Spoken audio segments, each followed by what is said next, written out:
প্রিয় দর্শক, আসসালামু আলাইকুম। আজ আমি এই মুহূর্তে দাঁড়িয়ে রয়েছি আমাদের নীলফামারী জেলার ডিমলা উপজেলার দক্ষিণ গয়াবাড়ি এলাকার কালীবাড়ি ঝুমঝুম পাড়ায়।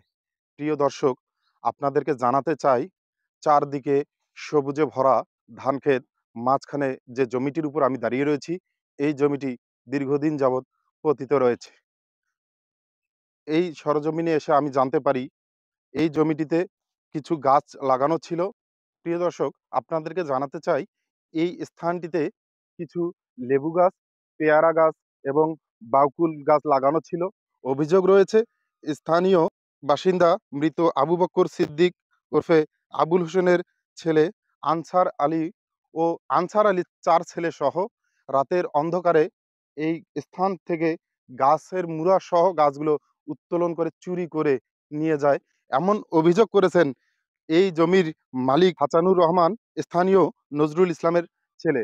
জানা যায় স্থানীয় নজরুল ইসলাম এখানকারই স্থানীয় আবু বকর সিদ্দিক ওরফে আবুল হোসেনের কাছ থেকে এই জমিটি ক্রয় করে এবং নজরুল ইসলামের মৃত্যুর পর তার 4 সন্তান এই জমিটির ওয়ারিশ হয় বলে জানা যায়।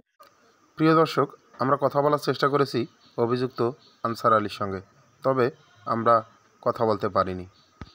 তবে আনসার আলীর স্ত্রী আমাদেরকে জানান সেখানে কোনো গাছ ছিল না বা আমরা কোনো গাছ দেখিনি, এবং আনসার আলীর ছেলের স্ত্রী আমাদেরকে জানিয়েছেন গতরাত আনুমানিক 1 ঘটিকার দিকে কিছু লোকজন এসে এখানে গাছ লাগানোর চেষ্টা করে, আমরা সেখানে বাধা প্রয়োগ করি।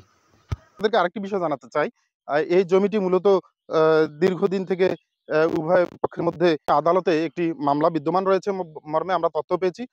আপনাদেরকে জানাতে চাই যে এই তথ্যের ভিত্তিতে মূলত আমাদের এখানে আসা এবং এই অভিযোগের প্রেক্ষিতে আমরা ঘটনাস্থলে এসেছি। আমাদের কাছে মূলত এই ছিল এই ঘটনাস্থল থেকে সর্বশেষ। পরবর্তীতে নতুন কোনো তথ্য পেলে আপনাদেরকে বিস্তারিত জানানোর চেষ্টা করব। ধন্যবাদ সবাইকে।